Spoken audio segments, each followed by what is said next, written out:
The tomb lottery. When the Empress Dowager died, every official's household drew straws. One daughter would be buried alive in her tomb. The dead straw chose me. But as they lowered my coffin, the emperor halted the ritual. His gaze burned through my funeral veils. Stop! This one becomes my consort. My sister thought she'd won. Until her war widow solitude grew teeth. A secret affair with a palace guard. Medieval law demanded her punishment. A watery grave in the execution river. When I begged for mercy at the drowning pier, she dragged me into the icy current with her. Darkness. Then, rebirth. I blink in the ancestral hall, hearing my sister's voice ring with false devotion. I volunteer to die with the Empress Dowager. Welcome to my channel. If you like this story, please click to subscribe. There are more wonderful stories waiting for you to listen to. Chapter 1.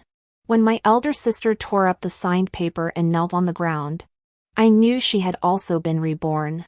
Jerr! What did you say? My stepmother couldn't believe it and slammed her hand on the table. But my elder sister remained unmoved. Her words even more bold.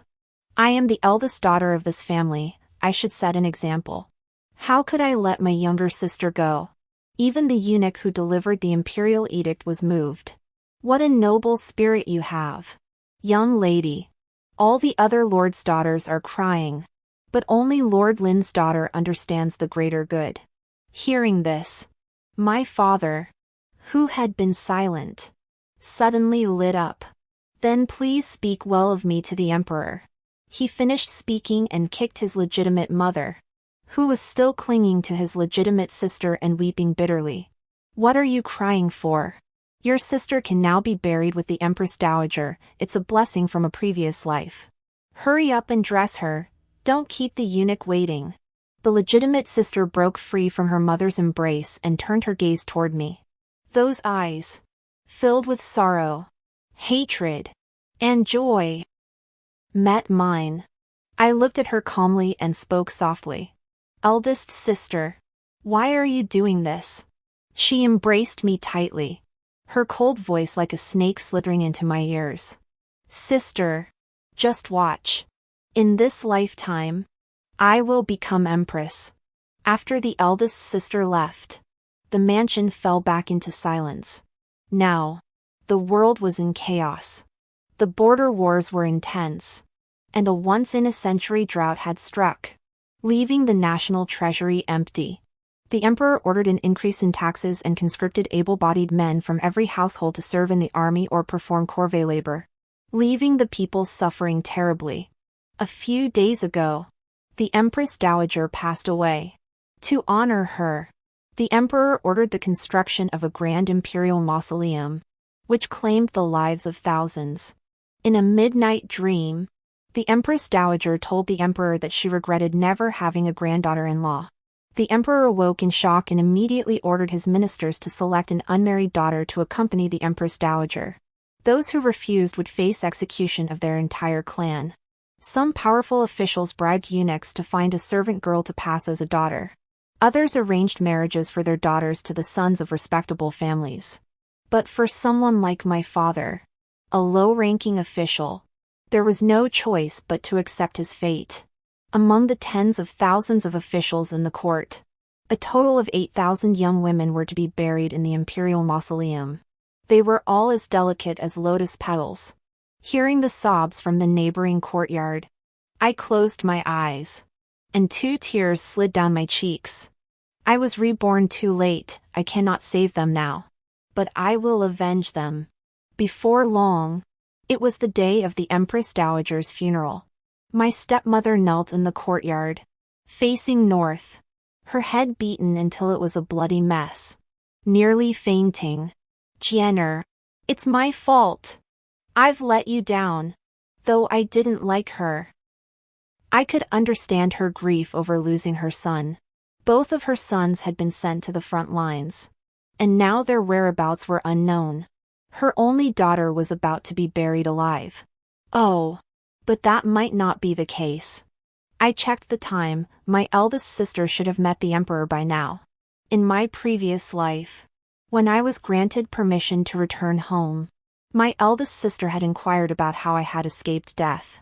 Among the 8,000 young women at the imperial mausoleum, each one wept bitterly. Only I remained composed, facing death with poise. The emperor asked, "Why aren't you crying?" I replied, "I have no homeland where my heart finds peace as my home." He laughed heartily. "Let such a beauty follow her mother empress. I cannot find peace otherwise. Attendants, help Lady Yi to her feet." At the time, my elder sister listened intently. No doubt, in countless sleepless nights, she must have repeated those lines over and over again. Now, she too must be able to perform this scene perfectly. I was idly embroidering when the eunuch's announcement came from outside the door. "The imperial edict has arrived." The needle pierced my fingertip, and a drop of blood fell onto the embroidery cloth, forming a bright red circle. It was like the sun, illuminating the majestic imperial city structure on the cloth. Eldest sister, if I were reborn, I wouldn't just be content with being empress. Eldest sister fulfilled her wish and became the imperial consort. When one person succeeds, even the dogs and chickens are elevated. My father was promoted several times in rank, and those seeking to curry favor with him nearly wore out the gates of our mansion. Among them was my eldest sister's husband from her previous life, Shindu, a fourth-rank cavalry commander. However, he was not flattering my father for personal gain or for the sake of a beauty. Rather, the troops under his command had suffered heavy casualties, were starving, and lacked medicine, making it impossible to continue the campaign. Yet the emperor, preoccupied with his affairs, ignored his pleas for reinforcements. He had only heard that the emperor had taken a beloved concubine into the palace, where she spent every night. Desperate, he sought out her maternal family, hoping to use their connections to deliver a message. Just like in my previous life, my father couldn't resist the temptation of the golden lions and arranged my marriage to Shindu. I did not refuse. Before the wedding, I secretly met him once. He was dressed in black, with sword-like eyebrows and starry eyes, full of vigor and ambition. No wonder my arrogant older sister agreed to marry a fourth-rank military officer. Unfortunately, he died too young. In this life, if he had been smart enough, I would have let him live longer. On the day of the wedding, my elder sister sent a gift. The box was made of the finest agarwood, wrapped in brocade embroidered with gold thread. Extremely luxurious. I had also heard of her extravagance in the palace. A single bath required nearly 100 towels. If she wanted lychees, she would have several thousand-mile horses run to deliver them on the same day. On occasion, she would even go to the beacon tower to set off fireworks for entertainment. She truly enjoyed the pinnacle of wealth and luxury. I opened the box to find a stack of thick joss paper and several incense sticks. Engraved at the bottom were 4 large characters, "Prepare for the future." She must have been certain that Shindu would die, so she even prepared funeral items for me in advance. I was both angry and amused. The old servant who delivered the gift was still present, so I couldn't vent my anger. I could only reply, "Thank you for your kindness, Your Highness. I have a letter from my family. Please deliver it for me. Since Your Highness entered the palace, you have always been thinking of your family. Your wife is very thoughtful." The old nurse took the letter with a kind expression on her face. But as soon as she left the house, she crumpled up the letter and threw it into a dry well. I stood by the window, watching her every move, my mind racing. Just then, Shindu finished drinking the wedding wine in the front yard and was being supported by an old servant, stumbling drunkenly toward the house. I quickly put away the gifts my elder sister had given me and sat back on the bed. After lifting the veil, I drank the wedding wine. As the red candles flickered, Shindu sat beside me but did not touch me at all. "Did you give that letter to Lady E?" I nodded. The letter was indeed given, but it now lay in the dry well in the courtyard. Shindu's face lit up with joy. Then he pulled out a stack of contract papers from his sleeve. The top one was a divorce agreement. I raised an eyebrow. What does my husband mean by this? He didn't hide his intentions. I have been fighting on the battlefield for years, rarely returning home, and my life is uncertain. If you ever find a man you love, or if I should die, you may abandon me. After saying this, he flipped through the papers, which were all land deeds and silver notes. These are what my father saved for me. They are of no use to me, so I will leave them in your care. I took them and looked closely. The land deeds were in the name of the Marquis of Xianping. I didn't know much about this marquis. I only remembered that he had retired from the court early and lived in seclusion in the mountains. The marquis's mansion must have fallen into decline, with little real power remaining. Only the fiefdom in the Bashu region. Even Shindu had only managed to secure a fourth-rank military official position in the court. But for me, this was more than enough. Seeing that I hadn't spoken for a while, Shindu took a jade pendant from his waist. Oh, this is what my mother left me. I have nothing else of value. The jade pendant was made of high-quality material, but its design was unusual. Unlike ordinary jade ornaments, it resembled a military token I had seen in ancient books. It seemed that Shindu was far more interesting than I had imagined. I carefully put the jade pendant away and smiled sweetly. When will you depart, my lord? He replied. The military situation is urgent, so I will leave tomorrow. I moved closer to him and put my hands on his shoulders. Can you take me with you on your way? Shindu died young in his previous life, so he naturally knew nothing about what would happen after his death. I didn't become empress solely because of my beauty. Internally, I persuaded the emperor to reduce his tyranny and purge the court. Externally, I pacified rebel forces and brought them back under imperial control, defending the borders.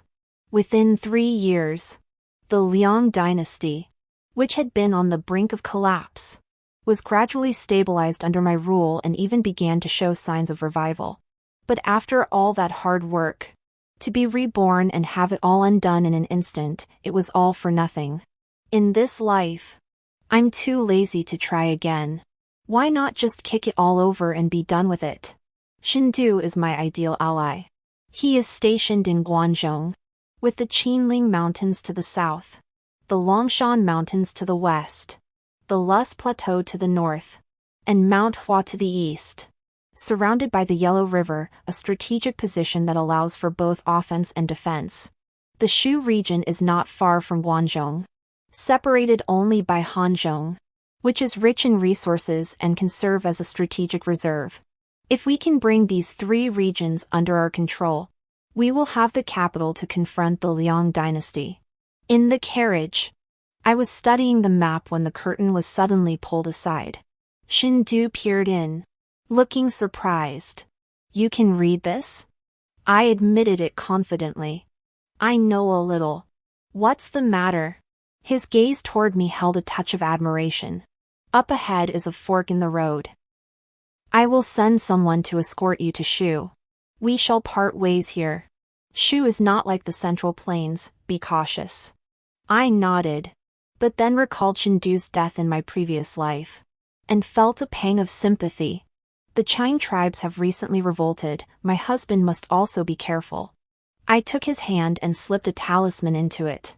After all, we were once husband and wife, I could at least do this much. Whether he could survive the ordeal was up to his own fate. Shindu paused, turned his head away, and his ears turned pink. All right.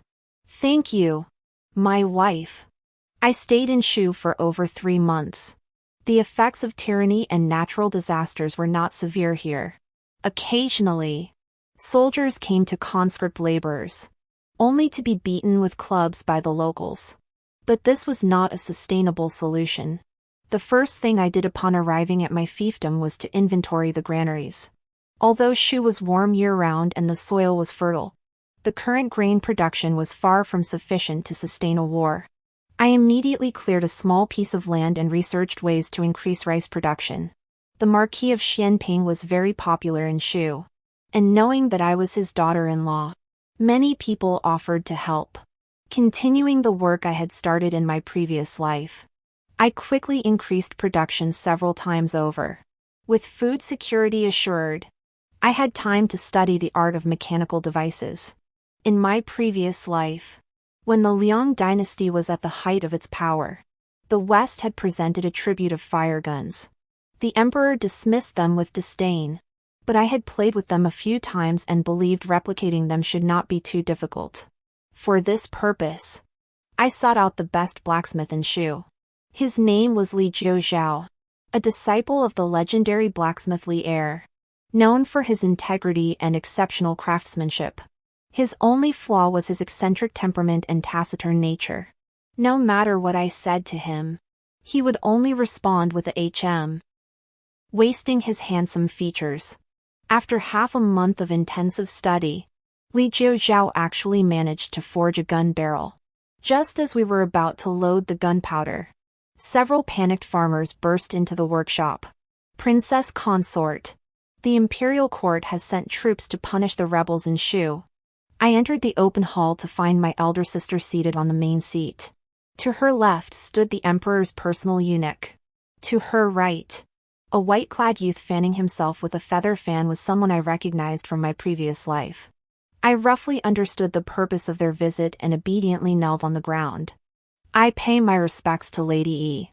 Before I could finish speaking, the eunuch slapped me across the face. I was instantly dizzy and disoriented, taking a long time to regain my hearing. You insolent peasant! How dare you show disrespect to the Empress Dowager? The emperor's harem was like a nest of poisonous insects, even I had suffered at their hands. My elder sister had risen so quickly to become an Empress Dowager, she was indeed a particularly venomous one. I endured the pain of my lips tearing and bowed again. I am here to pay my respects to the Empress. Sisters need not be so formal. My elder sister sneered and raised her hand. Enough. Everyone leave. Let me speak privately with my younger sister. Soon, only the two of us were left in the room. My elder sister stood up, walked around me twice, and touched my coarse cloth robe before sneering. Sister, why are you doing this to yourself? I remained expressionless. The journey to Shu is long and arduous. Your Highness didn't come all this way just to check on me, did you? Upon hearing this, my elder sister grabbed my hair with both hands. She pulled so hard that she almost tore my scalp off. Yet her voice remained soft and charming. I hear that the people of Shu are fierce and disrespectful to imperial officials. As the Empress, I must resolve the Emperor's concerns and suppress the rebels. Yet upon arriving today, I find my younger sister in charge of Shu. She paused for a moment, then forced an exaggerated smile. You've been reborn, haven't you? Since she had already guessed, there was no point in hiding it anymore. If my elder sister has come today to take my life, then do not blame me for being heartless. I felt the soft sword in my sleeve. Having been reborn, my elder sister is still so foolish. But my elder sister was not provoked by my words. She knelt before me and gently patted my face. I'm foolish? Though I was trapped in that high-walled mansion, I wasn't blind or stupid. I know how you ruled the people in your previous life, and I will surpass you. As for you, knowing you can't defeat me in this life, you're hiding in your fiefdom, living a miserable existence. Once, to win back the people's hearts and pacify the rebel troops, I disregarded my status as a concubine and personally went to the war-torn regions to distribute provisions. Though risky, the rewards were high. The people's resentment toward the court diminished greatly, and my reputation for virtue spread far and wide. But my eldest sister only imitated the surface, lacking the essence. I retorted. Then tell me, how would you quell the rebellion? She laughed. Like you. A lawless rebel who should be executed on the spot. I also laughed. Empress Dowager. When I left the palace to quell the rebellion, I wore out dozens of pairs of shoes and contracted a contagious disease, nearly losing my life. You, on the other hand, ride in a palanquin, dressed in silk and jewels, calling me a rebel and demanding my execution. This doesn't look like quelling a rebellion, it looks like you're here to show off your power. My elder sister furrowed her brows but couldn't say a word. I continued to mock her. I act for the people, for the country, and for the world. You act for yourself, for your own gain, and for wealth and honor. The people's hearts are as clear as a mirror. I wonder what they say about you behind your back. If you want to be empress, why not just be reborn? These words struck her right where it hurt. She was so angry that her eyes widened, and her voice changed.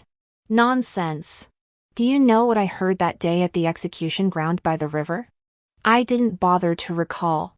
All I knew was that she was in a frenzy. Her pale neck less than an inch from mine. The soft sword was sharp enough to kill with a single strike. Silent as death. I slipped out the back window and headed to Guangzhou to find Shindu. To make other plans. Just as I was thinking this, a loud crash came from outside. Don't touch the princess. My hand froze in my sleeve. They couldn't have come at a worse time. Li Jiuzhao stood there bare-chested, wielding a red-hot iron axe, ready to kill anyone who stood in his way. My elder sister panicked and took a few steps back, too scared to say a word. He held me tightly in his arms. His bronze-colored muscles pressed against my cheek. Hot and hard. The frustration from my plans being disrupted vanished into thin air. My elder sister watched our actions, her face suddenly flushing with an eerie red glow. You wicked princess consort. Your late husband's body is not even cold yet. And you dare to commit adultery with another man. You have no conscience. She shouted toward the outside. Someone, bring guards to bind this adulterous couple. Before the guards arrived, the eldest sister was struck first. Li Jiuzhao, who had spent years forging iron, was far stronger than a eunuch. The eldest sister lost consciousness, collapsing to the ground, with blood seeping from her ears, nose, and mouth. The soldiers rushed over at the sound and surrounded the small hall, leaving no room to move. They had been caught off guard by Li Jiuzhao's axe earlier, allowing him to break in. But now, outnumbered and facing imperial elite troops, we had little chance of escaping. Li Jiuzhao truly was someone who didn't speak unless he had something to say. And when he did, it was shocking. I whispered, "You're attacking the Empress Dowager." Li Jiuzhao slowly lowered his axe. Just as everyone thought he was about to surrender, he pulled an object from his waist and aimed it directly at my elder sister's head. Everyone, stay still, the white-clad youth shouted. He was well-traveled and knew that what Li Jiuzhao was holding was not something else, but a firearm. If he fired, his elder sister's head would be blown to pieces, and their own heads would be forfeit as well. I took the opportunity to speak up. Yun Ma Sheng, if you know what's good for you, take your men and get out of Shu. Everyone present was quite surprised. A village woman actually recognized the renowned white-robed minister of the current dynasty? Yun Ma Sheng narrowed his eyes but laughed softly, continuing to fan himself. A flintlock requires a fuse to ignite the powder. Do either of you happen to have any firewood on you? If it had been anyone else today, they would have been intimidated by this novelty. But they had the misfortune of encountering Yun Ma Sheng, the youngest chancellor of the great Liang dynasty. The tide of battle suddenly turned. The soldiers closed in on us step by step, their sword tips nearly touching our throats. Outside the door, chaos erupted. The sound of horse hooves, trumpets, and shouts filled the air. Even the beams inside the house shook. The soldiers turned their swords and pointed them all toward the door. Amidst the flying dust, Shindu rode a red-maned horse, wearing a silver helmet and holding a sword. Behind him was a formidable group of fully armed soldiers. In comparison, the thousands of soldiers surrounding us seemed utterly helpless. Yun Xiang, how have you been? Shindu dismounted and walked swiftly toward me, unimpeded. Yun Moshing's face stiffened. You're not dead? Shindu roared. Who said I'm dead? Yun Moshing pointed at the woman lying on the ground. The Empress Dowager said so. My elder sister could have anticipated my rebirth, but she never imagined that after I was reborn, I would protect Shindu and prevent his death. Should I say she knows me well for being cold-blooded? Or should I say she lacks flexibility? Who are you? Why are you hugging my wife? Shindu looked at Li Jiuzhao with eyes as sharp as arrows. I hurriedly threw myself into Shindu's embrace. Earlier, they were causing trouble for me, and it was Jiuzhao who came to my rescue. He lowered his eyes and tremblingly wiped the dry blood from the corner of my mouth. Did you do this? Shindu raised his long sword, pointing it at the eunuch pretending to be dead, intent on killing him. Yun Moshing interjected at the right moment. General Shin, you are a high-ranking official of the court. Are you planning to rebel? Shindu burst into laughter. Rebel? That's what the court forced me to do. The Guangzhou region is in chaos, and the Qing tribe has revolted. I led 10,000 brothers there, but only 3,000 returned. Why? When I sent a petition for reinforcements, the dog emperor ignored me, only caring about his own pleasure. I defended Guangzhou for 3 months and didn't see a single grain of grain or a single piece of fodder from the court. Half of my brothers died of starvation. If it weren't for my wife sending food and medicine for me, even more brothers would have died. Now, all I care about is my wife. I don't give a damn about the court. Shindu had indeed rebelled. He killed the eunuch, detained the thousands of soldiers, and only allowed Yun Moshing to return with his legitimate sister. This was all within my expectations. Without military power, overthrowing the Liang dynasty is nothing but a pipe dream. Although Shindu holds military power, he comes from a marquis household, and his ancestors were sheltered by the imperial family. He is undoubtedly loyal to the court. If I merely try to persuade him to rebel with words, I'd likely be dismissed as a madwoman and expelled from my home. Then there's only one option left: let him experience the consequences firsthand. With rebel forces ahead and foreign tribes behind, soldiers are starving to death in the camp. Crying to heaven brings no response. Crying to earth brings no answer. And the reinforcements he had traded his entire fortune to secure from the court have yet to arrive. This is when I must step in. I will select a few strong men, send them with several cartloads of vital provisions and medicine, and attach a heartfelt letter. My husband, I and the people of Shu are all waiting for your triumphant return. At this point, any man with a shred of pride would feel a surge of defiance, let alone the young and headstrong Shindu. He had been recruiting talented individuals, reclaiming rebel forces, and reorganizing the Shin family army into a mighty force, rushing back to Shu just in time to find me being humiliated. Not a single step could be out of place during this time. In the inner room, I rested my head on his chest and praised him sincerely. My husband is truly remarkable. His heart was racing, and his chest rose and fell rapidly. It's all thanks to you, my wife. To be honest, this young general, untouched by the world, was indeed easy to deceive. I chatted with him about some trivial matters before we embraced and fell asleep. Once he was sound asleep, I quietly got up and headed toward the outer courtyard.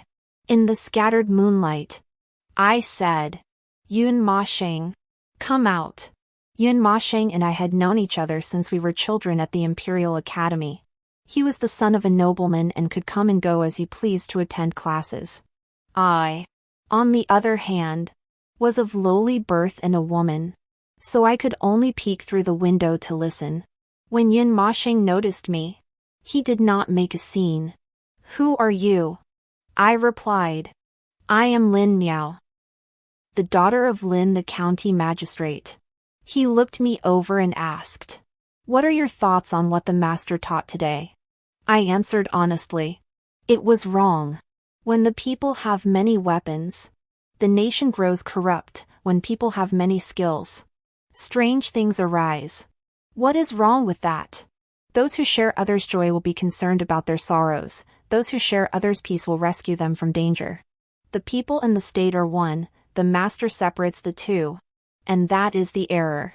After speaking, I blushed and hurriedly left. I heard Yun Moshing whisper behind me, "She is truly a remarkable person." Later, he took the initiative to send me some books, and we became close. Most of our discussions took place at midnight, under the walls of an unnoticed courtyard, where we quietly exchanged our interpretations of the books. There was only one occasion when he disguised me as a maid and brought me into the mansion. The mansion was lavishly decorated, with countless bookshelves in the towers. I couldn't help but sigh in admiration. He joked, "If you marry me, all of this will be yours." At that moment, I felt a glimmer of hope. Later, he achieved extraordinary success, passing 3 imperial examinations in succession, while I was trapped in the palace, rarely seeing the light of day. Our friendship gradually grew distant. I wondered why he had come today. "I heard from the empress that your husband died in battle. I fear you are not doing well." Yun Moshing's long eyelashes trembled slightly, casting a shadow on his porcelain-like face.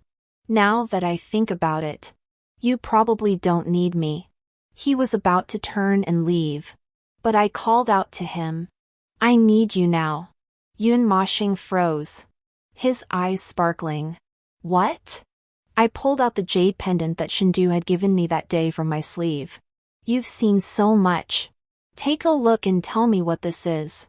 Yun Moshing examined it for a moment, unsure. "This is indeed a military token. I've seen something like it in ancient books. It seems to be." He ran his fingers over the cloud patterns on the jade pendant, his voice growing solemn. "It's from the Flying Cloud Clan." I had heard of the Flying Cloud Clan. It was an elite unit of crossbowmen whose arrows flew like clouds and rainbows, capable of hitting targets accurately from 1,000 miles away. However, the Flying Cloud Masters were elusive and widely dispersed, making them difficult to gather. Yun Moshing noticed my doubts. A single flying cloud arrow can summon the Flying Cloud Masters. The arrowhead is hidden within the tiger token. No wonder he could compose poetry at the age of 3, his mind is truly sharp. I couldn't help but ask him, "Is the Cloud Minister helping me like this because he wants to rebel?" He remained silent for a moment before changing the subject. "Who gave this to you?" I replied, "It was left to him by Shindu's mother." Yun Moshing curled the corners of his lips into a cold smile. Even someone who is a general can't even recognize all the tiger tokens. The night breeze was cool, carrying the fragrance of magnolias throughout the courtyard. I stared at him, smiling without speaking. We were fellow travelers, with years of tacit understanding between us. He finally couldn't help but lower his head as the chancellor. "I see the people suffering in danger, yet I must still act as a tool for the tiger. I am truly worthless." I recognized Yun Moshing's talent and character, so I gave him a way out. "Then will you act as my accomplice?" He nodded solemnly. He was leaving tomorrow to escort his elder sister back to the palace. I gave him a copy of the imperial city map I had embroidered earlier and pointed out a few key locations for him to prepare in advance. Yun Moshing looked at me deeply but showed no surprise. As intelligent as he was, he must have sensed that I was no longer the Lin Miao of the past. Just then, a flash of sword light appeared behind us. "Yun Moshing, you're asking for death." I had forgotten that Shindu was still there. The two of them were chasing each other around the courtyard, causing a commotion. "Disturbing my wife in the middle of the night? Do you have any shame?" I've known Meower for 10 years longer than you. I know what she likes to eat, what she likes to play, and what books she likes to read. Do you know any of that? You don't know any of that. But you should at least know the principle of first come, first served. I'm her husband. She sewed this amulet for me with her own hands. Oh. The letters Meower and I exchanged.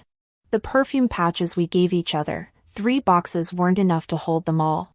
You threw them all away. Don't keep any. Don't. Who are you? I stood by. And if I hadn't seen it with my own eyes, I wouldn't have believed this was a conversation between a general and a chancellor.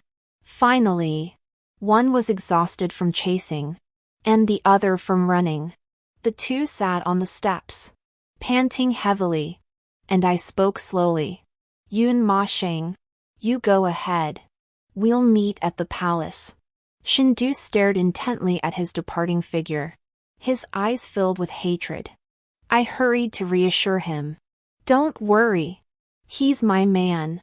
Shindu changed his expression, looking somewhat pitiful. What about me? You're my husband. It was just something I said offhand. Before Shindu could even smile, a head emerged from the darkness of the courtyard. What about me? Wait. Li Jiuzhao? Under our astonished gazes, he pulled out a flintlock pistol and handed it to me. Madam, it doesn't need to be lit to fire now. It turned out that Li Jiuzhao had been secretly studying this flintlock pistol all this time. I was touched and carefully put away the finely crafted pistol, praising him offhandedly. Good. You're one of us now. Under the moonlight, Li Jiuzhao's wheat-colored face flushed red. You big dummy. Shindu finally lost it. We rested and recuperated in Shu territory. The wounded received timely medical treatment and remained in Shu to handle logistics and supplies. Most of the captured imperial troops were persuaded to surrender. They were still young, at an age when they should have been loved by their parents. But they had been captured and sent to military camps. So they naturally hated the Liang dynasty. Only a few refused to surrender and chose to die by biting their tongues. The people of Shu remembered the kindness of the Marquis of Xianping, and many young men voluntarily joined the army. Li Jiuzhao also wanted to join us. He was an excellent swordsman and knew how to make firearms, making him a rare talent. As a result, the Shin family's army grew to an unprecedented size. We divided into 3 groups and attacked Guangzhou, Shaanxi, and Hubei. Although we said we attacked, it did not take much effort. The people had suffered under the Liang dynasty's tyranny for too long. From officials to commoners, many had relatives who had been cruelly treated by the court. Upon hearing our intentions, they opened the city gates and handed over the imperial seals. However, the few rebel leaders were more difficult to deal with. We had troops, provisions, and firearms. Yet despite the vast disparity in strength, they refused to surrender. After all, they too sought to seize the throne, and their ambitions were no small matter. I fought several fierce battles and promised them official positions and titles after ascending the throne before finally subduing them. After about a year, we finally reached the gates of the capital.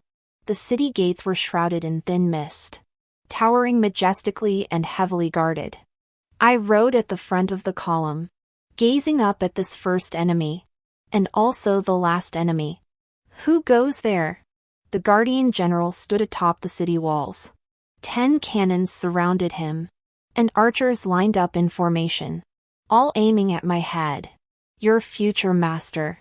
My voice echoed in the wind, lingering for a long time. The general did not expect the leader of the Shin family army to be a woman, and the tension on his face eased slightly. Miss, swords and spears have no eyes. Call your husband over here. Shindu shouted loudly. I am. The general recognized him and furrowed his brows. Aren't you the son of the Marquis of Xianping? It's bad enough that you rebelled against the imperial court, but now you're even serving under a woman? The Marquis of Xianping was a renowned hero. Yet he gave birth to a worthless scum like you. At first, Shindu refused to obey, as he firmly believed that men were better at fighting. But the battles I commanded were as if guided by divine intervention, winning every time. Over time, he went from disobedience to admiration, willingly following my orders. Since the general doesn't trust me, why don't we have a contest? I raised my bow and arrow. If I can hit the target on the city wall with this arrow, the general will open the gates and let us in. How about it? The general scoffed. There's no target on the city wall. Don't try to show off. I asked. Does the general even fear a woman? His gaze turned icy. If you lose, I'll have you pierced by 1,000 arrows. Shindu hurriedly pulled me back. My lady, there are no targets on the city walls. I casually brushed his hand aside, knocked an arrow, and drew the string. The wind was just right, and the arrow pierced the clouds. The general looked up at the sky, laughing wildly. I thought you were some kind of female hero, but you don't even know where to aim. He raised his hand and shouted, "Fire!" Tens of thousands of arrows broke through the wind and flew toward me. Shindu tried to ride his horse in front of me, but it was already too late. Just as the sharp arrowheads were an inch away from me, they suddenly split into two halves. Immediately afterward, the arrows in the air also shattered on the ground, emitting a series of crisp sounds. As everyone stood in confusion, countless emerald green arrows flew in from all directions, skillfully dodging Shin's troops and striking the soldiers defending the city walls. In an instant, every soldier's neck was pierced by an arrow, striking them precisely in the throat, killing them instantly. Only the general was struck in the heart. I wiped the bow and said in a deep voice, "You are the perfect target." He lowered his head in disbelief. Flying Cloud Master? This time, it was my turn to raise my hand. Kill. After entering the city, the scene on the streets was gruesome. Countless corpses were piled up in the corners. Those who were still alive were barely clothed and huddled under the bridge. Only when the imperial palace's sewage carts came out did they run out and fight frantically. I was furious. But Shindu was even more so, pulling me tightly. What just happened? Upon closer inspection, the corners of his eyes were red. I couldn't stand seeing a man cry, so I patiently explained everything about the jade pendant and feienture to him. His voice trembled. How could I not know? That was your mother's possession. As a general, you don't even recognize the tiger token? Seeing his dejected expression, I couldn't help but add, "It wasn't me." Yun Moshing said it. All right. Now he was completely in tears. A handsome man shedding tears is indeed a sight to behold. But there was still one final obstacle to overcome.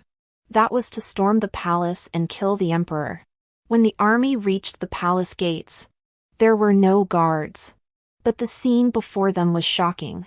On top of the palace gates stood a row of naked women. The soldiers were so ashamed they covered their eyes and dared not advance. People often believe that women are the ultimate feminine energy, while men are the ultimate masculine energy. The absurd idea that stripping women of their pants could use the feminine to overcome the masculine and kill the tens of thousands of soldiers was something only the emperor would dare to implement.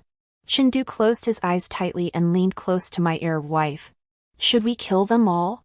I sighed. "Women soldiers. Step forward." A group of women quickly stepped forward from the center of the ranks. I led them to the palace gates, untied each woman, and distributed clothing. These women were all familiar faces. Apart from the palace maids and nurses, even the concubines from the harem were standing there with their pants removed. I was once again sickened by the emperor's cowardice. But I didn't take the time to recognize the woman in front of me as my elder sister.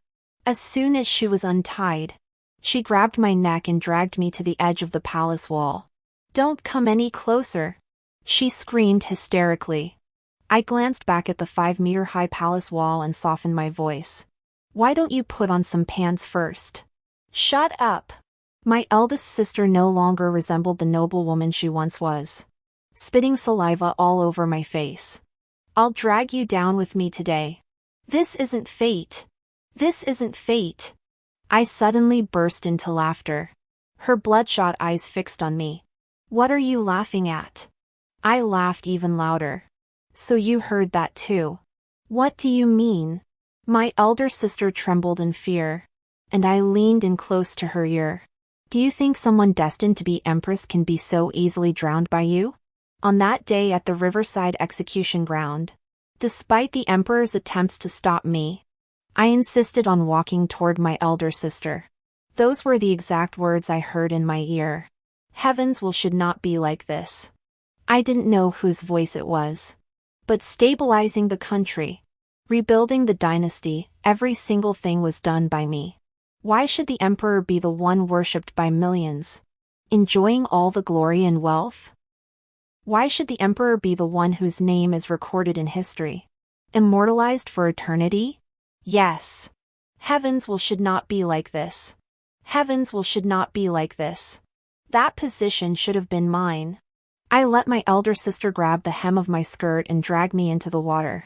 The instinct to survive made her step on me to float upward. But I clung tightly to her ankles, dragging her down into the endless darkness of the river. When I opened my eyes again, we had indeed been reborn together. So in this life, what the heavens decree, my elder sister, you will never see. The soft sword in my sleeve finally drew, sealing her throat with a single strike. My elder sister fell from the city wall, struggling briefly before growing still.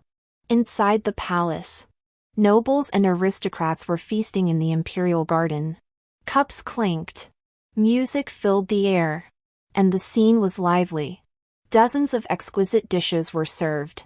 But before anyone could take a bite, they were cleared away. Wine flowed like water into the river. No wonder even the water carts attracted the people to fight over the water.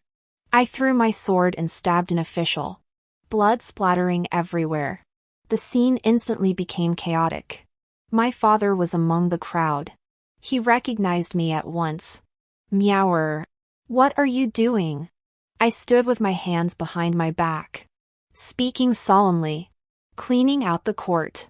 My father snapped out of it and began to curse furiously. You unfaithful, unfilial, unkind, and unrighteous daughter. You should have followed your prostitute mother out of the Lin mansion long ago. Since my eldest sister entered the palace, my father's career had been smooth sailing, and he had even risen to the position of Grand Tutor. But he had forgotten that his first official position had been obtained by my mother sacrificing her body. I smiled faintly. I do not wish to bear the sin of killing my father. Please take your own life and spare me the difficulty. Just like how he drove my mother out of the mansion in the dead of winter, just after she gave birth, and justified it by saying, "An upright official must remain spotless, don't make this difficult for me." My father glared at the dagger in my hand, his veins bulging with rage. The emperor will have you. This unfilial daughter, torn apart by 5 horses and your body chopped into 1,000 pieces. The emperor? I spread my hands and looked around. The nobles and aristocrats were being slaughtered, and there was no sign of the emperor. But I had timed it perfectly. Yin Ma Sheng should have already captured the emperor by now. Sure enough, fireworks lit up the sky above the Taiha Hall. I called out to Shindu and Li Jiuzhao, then selected a few trusted soldiers and rushed toward the Taiha Hall. Given the emperor's temperament, escape was inevitable. In my previous life, he had loved me deeply and revealed all the secret passages within the palace to me, fearing that I might one day meet with misfortune. Now, I had instructed Yin Ma Sheng to set up checkpoints in all the secret passages in advance, and he had indeed captured him. The emperor was already utterly dejected, but upon seeing me, he perked up. I heard everything from the empress. We were husband and wife in our previous life, weren't we? I heard this and my eyebrows twitched. A day as husband and wife is worth 100 days of kindness. What was your name again? Meower. For the sake of our past life as husband and wife, please let me go. I'll give you anything you want. I don't want to die. This man's nature hasn't changed at all. He's lazy, weak, and incompetent. He was incompetent in governing the country. Yet he was quite inventive in bed, leaving me with a significant psychological trauma. But I couldn't kill him with my own hands to avenge myself. I raised my sword, pointing it at the dragon throne in the Hall of Supreme Harmony. Whoever kills him first. I paused for a moment, shifting the tip of the sword 2 inches, landing it on the phoenix throne behind the dragon throne. That position belongs to whoever kills him. In an instant, Shindu drew his sword, Li Jiao raised his musket, and Yin Emotion pulled out his dagger. The 3 weapons struck simultaneously, and the emperor's death was nothing short of gruesome. A few drops of blood splattered on my face, and the faint scent of blood lingered at my nostrils. Oddly pleasant. Long live the emperor! Long live the emperor! Long live the emperor! I turned my head slightly, curling my lips into a smile. Shindu was the first to react. He knelt on the ground, holding his sword with both hands, and banged his head on the ground 3 times. Li Jiao followed suit, then Yin Masheng and the soldiers around him. Finally, from the Taihe Hall to the Imperial Garden, and throughout the entire palace, everyone knelt on the ground and bowed to me. Long live the emperor! 10,000 years! 10,000 years! Long live the emperor! 10,000 years! 10,000 years! Long live the emperor! 10,000 years! 10,000 years! Amidst the cheers, I ascended the jade steps and looked down upon the ministers. Divine mandate? I am the divine mandate. 3 years after ascending the throne, the Liang dynasty had reached its peak, with nations from all over the world paying homage. The envoys watched the firelocks that even children played with in the capital city, hiding the somewhat crude objects and falling into deep thought. Has the Liang dynasty developed to this extent? I smiled. My ministers need not feel inferior. The compass is quite innovative. My Yin Gui Jun finds it very appealing. Empress Shin pinched my waist and scolded me softly. Why didn't you save anything for me? He had been competing with Yin Masheng for 2 years, and I had grown tired of it. Shindu was at least my legitimate husband, yet he had no magnanimity, spending his days taking pleasure in suppressing the male concubines in the harem. Yin Masheng is even worse. As a scholar official, he's naturally sharp-tongued, and as the head of the scholars, he's been seasoned to perfection. If you neglect him for a few days, he could fill a book with his bitter remarks. Li Jiao is the one who truly understands me. He's quiet, skilled, and doesn't vie for favor. When he has nothing to do, he works in the Ministry of Works, forging iron and studying new mechanisms, always striving to improve himself. I was just thinking about promoting him to the rank of noble lord when a sudden sharp pain struck my lower abdomen. The empress is giving birth. In an instant, the delivery room was bustling with activity, everyone arguing over who the father of the child was. I am the emperor's consort. The legitimate daughter must be registered under my name. 10 months ago today, the emperor stayed in my palace. Such a coincidence? 10 months ago, the emperor favored me for 5 straight days. Only 5 days? Humph. The cries of a newborn baby echoed from the delivery room, sending everyone into a frenzy as they rushed forward. The female imperial physician emerged and coldly announced, "It is a prince." Everyone sighed in disappointment. Only Yin Masheng sat motionless beside them. The emperor has always taught his children without favoring one gender over the other, focusing only on talent. Where did you all learn this? If you don't like this prince, give him to me. Before he could finish speaking, Cries were heard again from inside the room. The female imperial physician exclaimed excitedly, "Twins! It's a princess!" Yun Ma Shing. He had overacted. In the 30-plus years since I ascended the throne, the country had enjoyed peace and prosperity. Since contracting a cough in winter, I knew my days were numbered. My beloved wife had passed away due to illness, and my son and several grandchildren were the only ones left to care for me. My daughter was far away, and I had no one else to rely on. As I lay on my deathbed, I faintly recalled the absurd incident from years ago when the late Empress Dowager passed away, and 8,000 young women were ordered to be buried with her. I sighed silently. Heavens should not be like this. Then I suddenly realized that the voice was so familiar. It was the same voice from decades ago. The voice of an old man by the riverbank.